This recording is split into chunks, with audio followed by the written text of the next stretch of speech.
Hello, good morning and welcome back to the FishLocker out on the boat. As you can see, the sun is just coming up the back of me with some very large sinister looking clouds there. Looking at them like that with the morning sun on them, they look alright, don't they? They look quite nice. No. Oh no, they're not. Yeah, I honestly do not know what we're going to do today. I had a plan in my mind.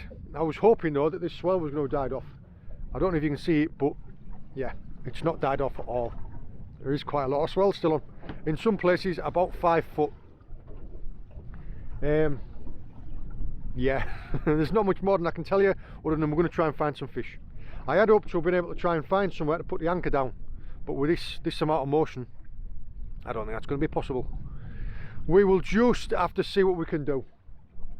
There is quite a lot of birds around. I don't know if you see them all cutting about behind me. That is a good sign generally, because it means that there's going to be some bait fish about. I'm just going to have to try and adapt today. We have had some atrocious weather. The boat hasn't been out properly for about 10 days. I've had a full tank of fuel that's been sat on here waiting to be used. So I'm just trying to make the most of today. Fingers crossed we managed to find a couple of fish.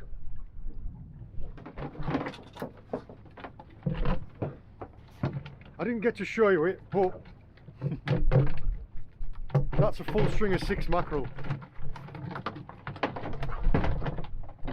Thought to myself, oh, I'll just drop down here and see.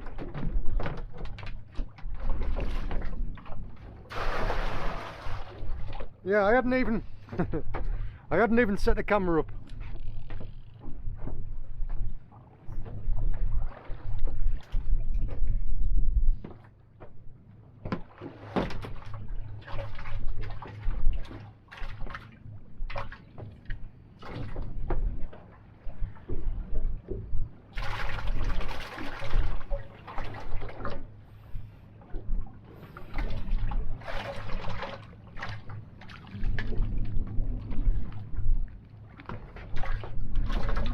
Oh, 4 more crackers.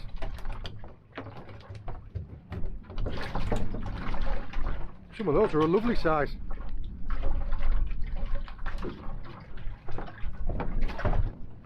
Now, at the moment, all I'm doing is I'm just fishing a set of sabikis to try and pick up some mackerel.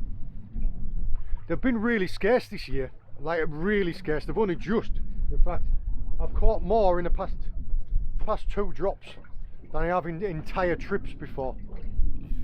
So it's good to see them finally showing up. Oh, there we go.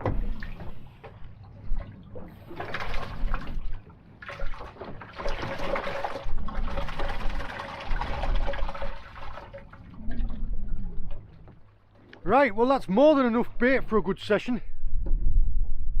I'm over the moon with that. I was really surprised to catch that many. Yeah, we must have just hit on a really good shoal of mackerel coming through. Now I've got them all there in a barrel of water.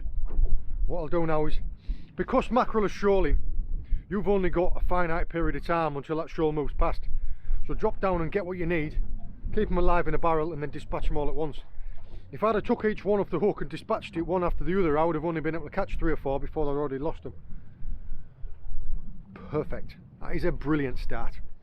In some of our videos, you'll hear me say, look for the birds. They're better at finding fish than you are. And I don't know if you can see here, there are birds everywhere. And here,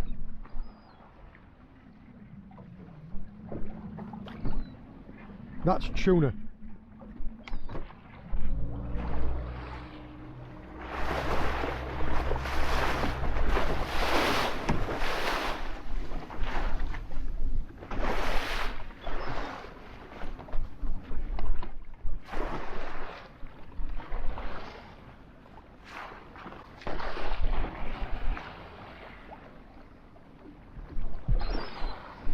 Those bluefins are incredible, aren't they?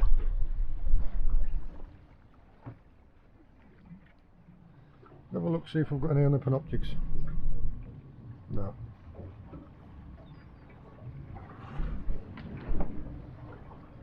That was a tuna mark there.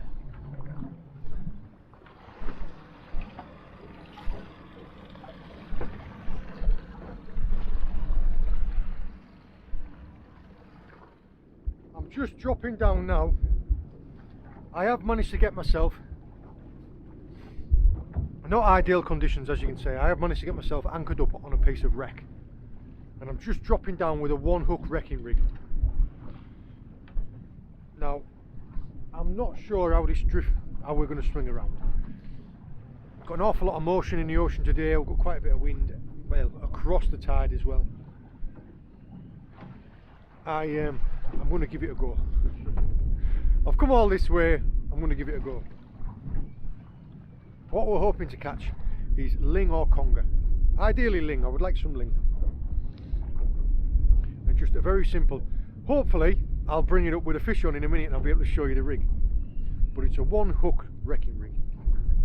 And all that is there is it's just basically a scratching rig for big fish. Now, one of the problems with it being is you're fishing right down in amongst the rough stuff, you're right down in amongst the wreck. As you are trying to maintain a bait on the seabed, every time you go up a big swell, it lifts it off the bottom. Every time you come down, creates slack line.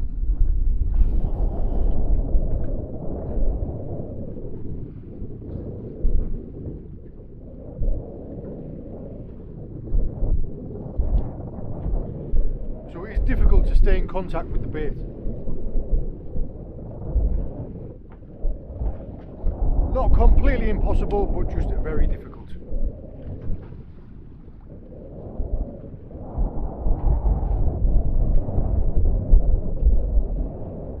We are fishing into a shipwreck, so the lead should be having like a hard bang. When I'm bouncing on the bottom, I'm feeling like bang, bang, bang. If it's sand or if it's mud, it's like a thud, like a dum, dum. What we might have here is we might have some pouting attacking the bait. I've just flappered off one of the mackerel that I caught earlier.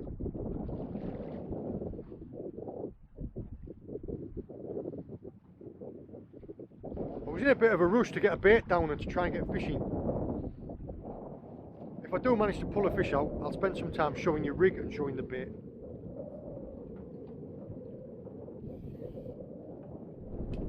It's not a bad thing to be having pouting down there pecking at the bait. Because all it does is, as they chew it all up, not only does it create disturbance, because fish feeding create disturbance and other fish will see that, but also by them chewing up the bait creates a bigger scent trail.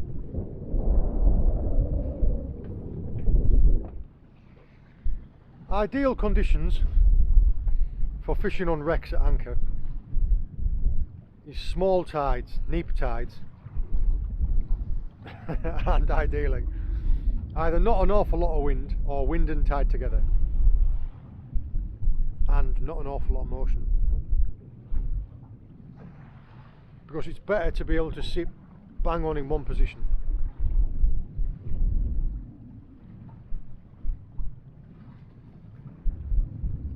I really am chancing my arm here today. Don't try, you don't know, do you?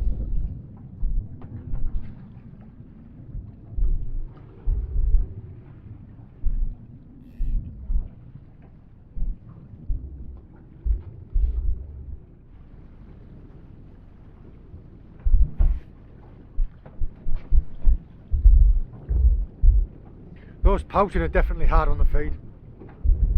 Just getting loads of like little trimmering bites. On that rod, I have got a 1-hook wrecking rig. On the other rod, now that I know that we aren't going to go a long way with the anchor, I am going to put a running ledger rig back. The reason why a 1-hook wrecking rig is alright is because the weight's at the bottom, the hook's off. So if we are trotting about a little bit,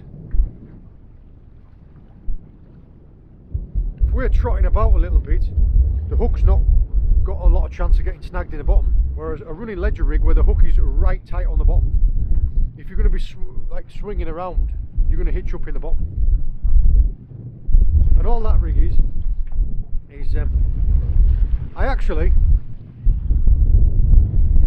we do produce through Cox and Roll FishLocker rigs. I've been asked quite a lot in the past whether or not I'll consider making and selling rigs, and I never had the time. working in conjunction with Cox and Roll, I am going to be producing some FishLocker rigs. If they are ready in time for this video to come out, I will tag some of them into the description of the video. But that's it.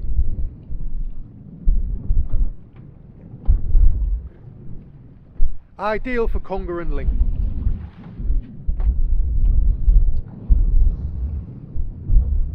All I'm going to do is I'm just going to take a flapped off mackerel, mount it on the hook like that.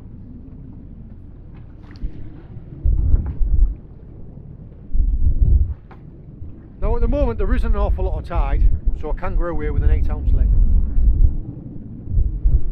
And I'm going to drop the bait back towards the wreck. The wreck is about maybe 15 metres behind the boat. So as my baits drop away in the tide, they will be closer to the wreck. If you use a lighter lead, you can trot it back to the wreck.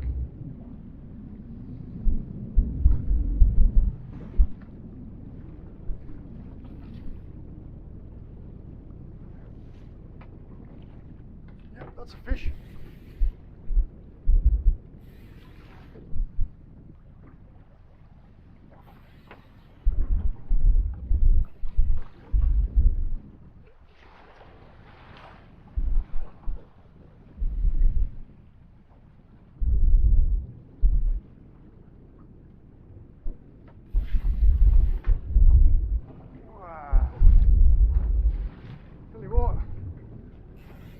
Don't feel like a bad one.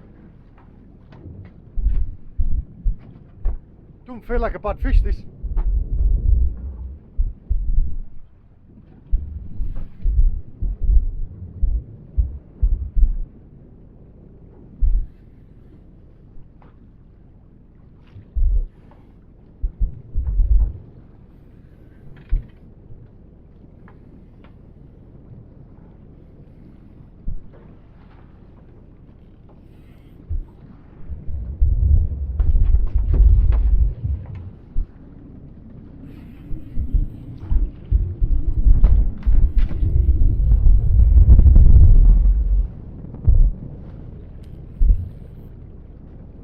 That is a fantastic ling. I don't know if you can see it coming up there, but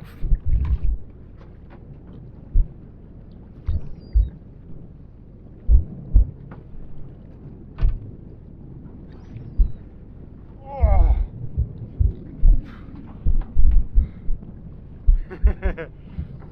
There is the one hook wrecking rig, and there is an absolutely stunning ling.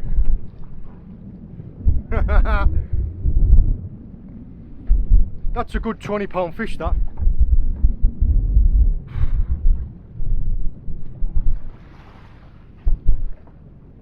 Crikey. Let's get this hook popped out.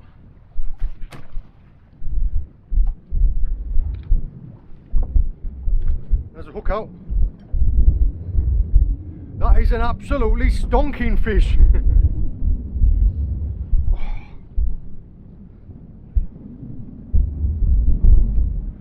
Definitely worth the effort. Oh.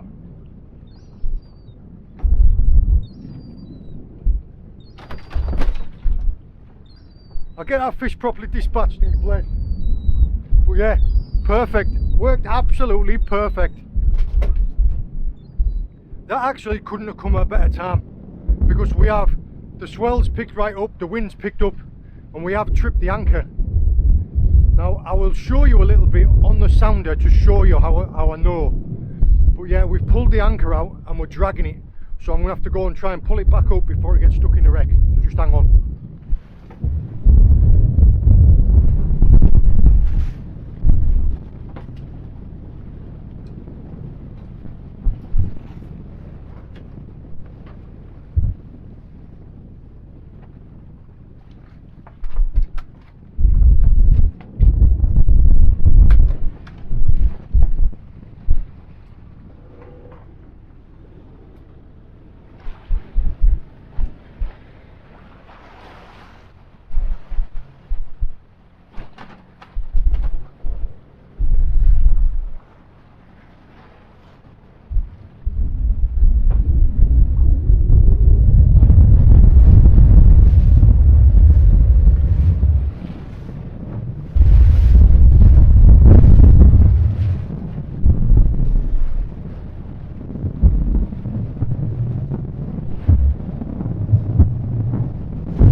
we go.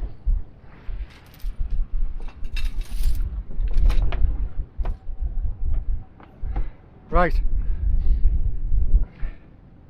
I will have tried to put a little bit of video in here to show you about like how I anchored up, how I knew the wreck was there through using the sorry, how I knew the wreck was there by using a GPS, how I double checked it by using a sounder, and then by setting a point and knowing the distance, I knew that as soon as the distance started decreasing or increasing, that I'd tripped the anchor. Now if you aren't paying attention when that happens, you can drag your anchor right into the wreck, which means that generally you're going to lose your anchor. Now I'm going to go back round and then I'm going to try that one more time. I'll have a look, I'll run a drift and I'll see what the drift's at, because at the moment we're drifting at 2.5 knots. I'll sort all myself out. If the conditions are going to get worse, I'm going to go and find somewhere else, because I've got a fantastic eating ling there. There's no need to push me luck out here. I might go and find somewhere more sheltered inshore to anchor up. Hopefully here I'll be able to show you. There is the wreck here. I mark where I put my anchor down. These are the first drifts that I did to find out which way the boat was going to go. Mark where my anchor goes, and then where I'll sit like that, I will choose a point, and that will give me the distance away from the point. Then if that distance increases, say if it's 122 meters, if it starts getting 125, 128, 130, 135, I know that I've pulled the anchor out. Now there, look, that anchor has just set me right up against the wreck. You'll just start to see little bits of it show up here now.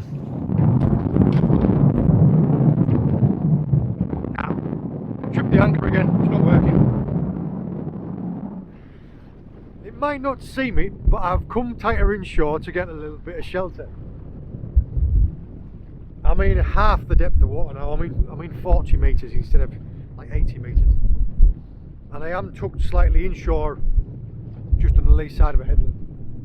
And all I'm going to do is I've just put a couple of baited feathers out just to try and, just to have something fishing while I scale my rigs down. Now I have just had a very special fish. I thought I'll get a bait out and I'll get myself set up and I'll put the camera on. I'll show you, I've got it in this live bait.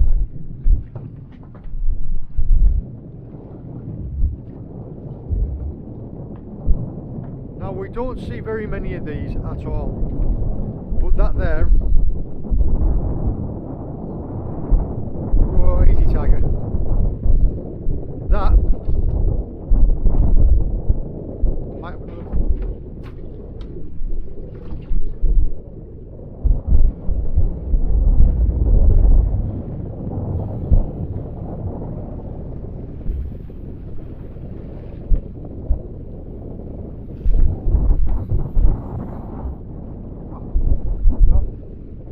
There is a male cuckoo wrasse.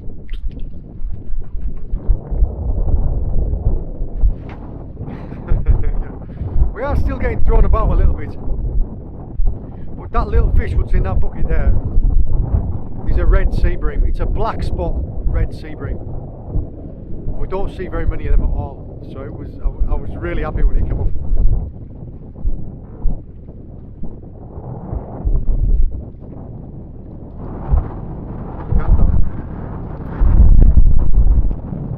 I've got a lot of spikes on them. I'm trying to hold it so it doesn't flap around. All at the top of all these dorsals here is a spike. Can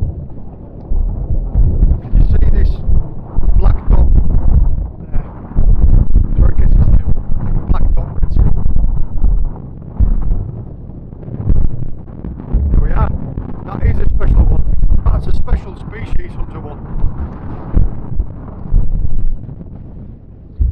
There'll be a few species hunters that are jealous about that one.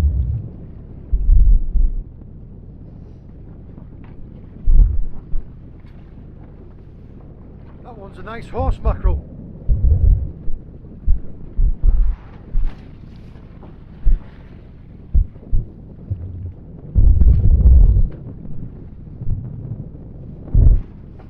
I'm busy tying up some smaller scratching rigs. I'll put a couple of scratching rigs out and a decent sized bait out. But we've only got maybe another 3/4 of an hour here before it becomes more unfishable.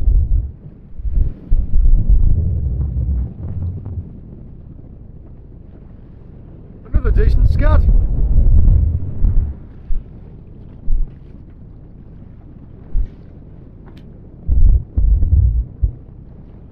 Oh, they're after it today, them, aren't they? There, look. A very simple 2-hook scratching rig.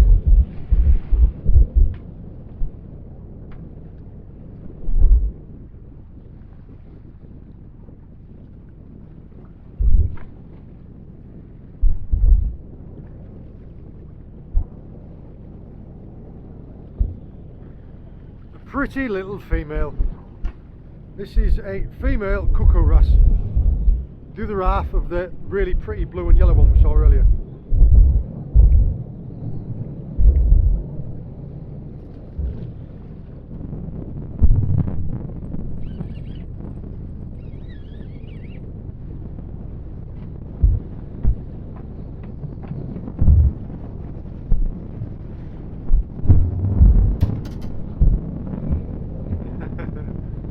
This is a big one.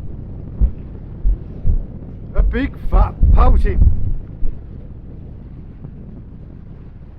Now, tide's turning and the waves are picking up. So I'm going to give it 10 more minutes, see if we can't pull out one more fish, and we'll go.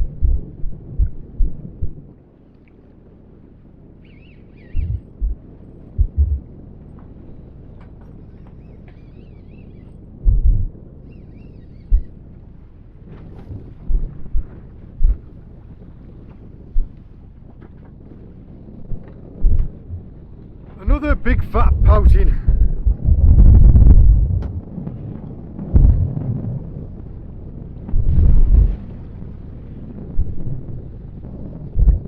Right, this is the perfect time to go.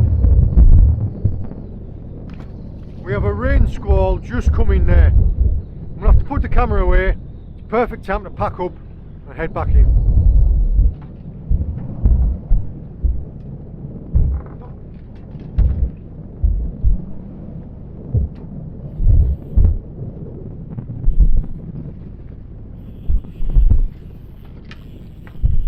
Fish on this rod as well.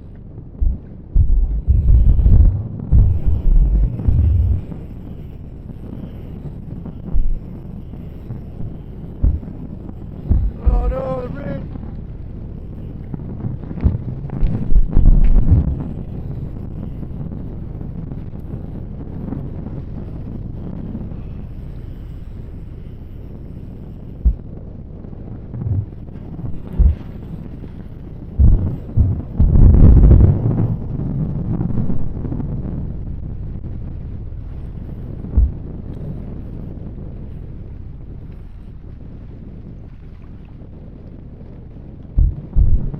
Typical. Blooming dogfish. Let's get his camera away. You wouldn't believe the conditions in here. It's the same day as the day we just had out there.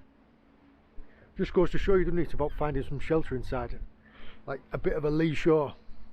Now, it did pick up bad. Now, it wasn't as bad in the morning, but it's going to get worse as well. The only reason that I stuck it out for as long as I did was I was waiting for the tide to change so I would have a gentler steam home. I was waiting for the tide to turn so I could have wind and tide in the same direction. We did manage to get one fantastic ling out.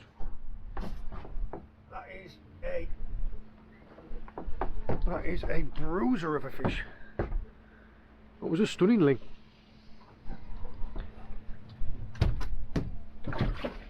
So yeah, you can't complain at that. Just in a nick of time as well. I put the anchor down twice onto that wreck and both times it tripped out. What the plan is now is I haven't got quite enough water to be able to get on the slipway yet. So I've tied up to an empty mooring. I'm going to unload everything off the boat. I'm going to fill it off that ling. And then by then hopefully there's going to be enough water to be able to get the boat on the trailer. That's the plan. I'm going to speak to Jim, see if we can't do a catch and cook. If we can, then what I'll do is I'll do a bit of a filleting video and I will do a cooking video as well. We did get a special fish as well. We got a red bream, like a black spot red sea bream. Now it's been a couple of years since I've caught one of those, so that was quite special to see. The rigs, yes, the rigs. Now the rig that I caught that ling on, I couldn't show you at the time just because it was all up and down and yeah, well, you know what the conditions were like, and that was it. It's just a one hook wrecking rig, and that is with a 10-0 Cox and Roll meat hook. I did mention earlier, I said I'm going to mention it again, I am going to be working with Cox and Roll, and we're going to be bringing out a FishLocker range of rigs. These wrecking rigs will be in there as well. If this video has come out in time to be able to link them in, I will put the links for some of those rigs in the description of the video. Yeah, I hope you've enjoyed joining me. All the very best. See you later.